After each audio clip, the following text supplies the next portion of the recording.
Welcome to GK land. दोस्तों, आज का वीडियो चित्रकारों को समर्पित। हमारा आज का टॉपिक है मध्य प्रदेश के प्रमुख चित्रकार। तो हम स्टार्ट करेंगे बहुत बहुत बहुत इम्पॉर्टेंट व्यक्ति से, दत्तात्रेय दामोदर देवलालीकर, डीडी देवलालीकर से। चित्रकला के पितृपुरुष कहे जाते हैं ये, और इनका जन्म हुआ था 1883 में। कहाँ? तो स्थान था धार जिला बिड़वाल नामक गांव में। इनकी जो चित्र शैली एग्जाम में आ चुकी है, आती रहती है, तो ये है डेकोरियमलिस्टिक शैली। ओके, डेकोरियमलिस्टिक शैली। ये दिवंगत कब हुए? तो 1978 में दिल्ली में इनकी मृत्यु हुई थी, दत्तात्रेय दामोदर देवलालीकर जी की। फिर हमारे आते हैं डीजी जोशी, ठीक है, मतलब देवकृष्ण जयशंकर जोशी। इनका जन्म हुआ था 1910 में। कहाँ? तो खरगोन के निकट महेश्वर में हुआ था। इनकी विशेषता क्या है डीजी जोशी की? तो उनके चित्र जो हैं वो मनुष्य और प्रकृति के बीच सजग संबंध खोजते हैं।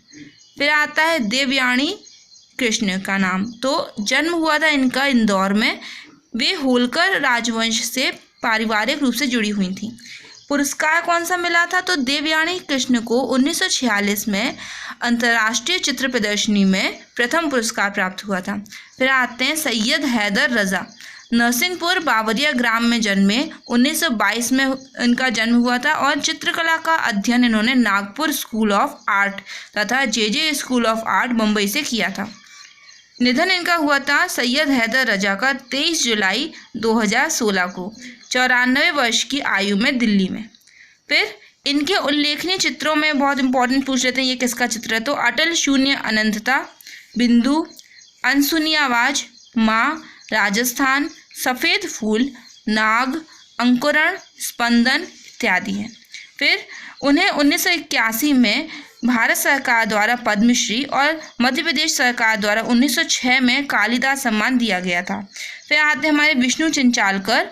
तो श्री विष्णु चिंचालकर, इनका निकनेम गुरुजी है, गुरुजी नाम से फेमस है। तो मध्य प्रदेश के प्रसिद्ध चित्रकार थे, और इनका जन्म 1917 में देवास के पास आलोट गांव में हुआ था। मृत्यु सन 2000 में हृदयघात हार्ट अटैक से हुई थी। शिक्षा इन्होंने इंदौर स्कूल ऑफ आर्ट से पेंटिंग और ड्राइंग की ली थी, जिसमें इनको सिद्धहस्त श्री देवलालीकर जी का मार्गदर्शन भी प्राप्त हुआ था। उन्हें मध्य प्रदेश सरकार द्वारा शिखर सम्मान से सम्मानित किया गया। मुख्यतः प्रसिद्धि इनको मिली लैंड ऑफ आर्ट पोर्ट्रेट में, ठीक है। फिर बच्चों के आरंभिक अक्षर ज्ञान हेतु चाक्षुष दृश्य विधि के आविष्कारक हैं ये। 1960 में उन्होंने फ्राइडे ग्रुप नामक कलाकारों का समूह बनाया था। फिर आते हैं नारायण श्रीधर बेंद्रे। जन्म 1910 इंदौर में हुआ, मृत्यु 18 फरवरी 1922 में हुई। इनको पुरस्कार कौन से मिले? बहुत इंपॉर्टेंट है। तो 1991 में भारत सरकार द्वारा पद्म भूषण कला के क्षेत्र में दिया गया। 1955 में उनकी कलाकृति कांटे हेतु राष्ट्रीय पुरस्कार के लिए चुना गया। 1969 में भारत सरकार ने उन्हें पद्मश्री से सम्मानित किया, और कश्मीर सरकार के विजिटर्स ब्यूरो में कलाकार पत्रकार के रूप में 1936 से 1939 तक इन्होंने कार्य किया।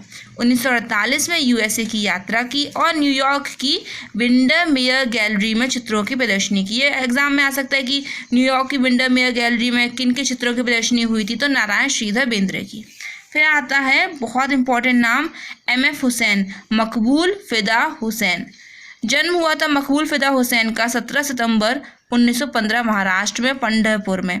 फिर एक बात क्या कि ये थे तो महाराष्ट्र के। इन्होंने इंदौर कला विद्यालय से ड्राइंग और पेंटिंग का केवल डिप्लोमा किया था, और तब इतने अच्छे बन गए थे। सोचो अगर डिग्री ली होती तो। खैर, अपनी प्रथम एकल चित्र प्रदर्शनी 1950 में आयोजित की थी इन्होंने। इनको पुरस्कार कौन से मिले? मोस्ट इम्पॉर्टेंट है, क्योंकि MF हुसैन बहुत फेमस थे। तो 1966 में इन्हें पद्मश्री मिला, 1973 में इन्हें पद्म भूषण सम्मान मिला, 1991 में पद्म विभूषण सम्मान मिला, और सन 2008 में केरल सरकार ने राजा रवि वर्मा पुरस्कार दिया। राजा रवि वर्मा वही है जिन्होंने सरस्वती जी की फेमस जो पेंटिंग है वो बनाई थी।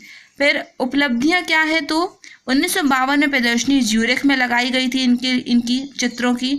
फिर 1964 में न्यूयॉर्क के इंडिया हाउस में लगी प्रदर्शनी। सन 2000 में गजगामिनी, जो इनकी एक चित्रकला की सीरीज थी, उसी पे बेस्ड माधुरी दीक्षित को लेकर एक फिल्म बनी जिसके निर्माता बने।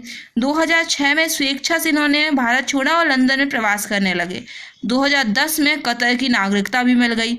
और इतना सब होने के बाद 9 जून 2011 को लंदन में इनकी 96 वर्ष की आयु में मृत्यु हो गई। फिर बस, okay, thank you friends, bye.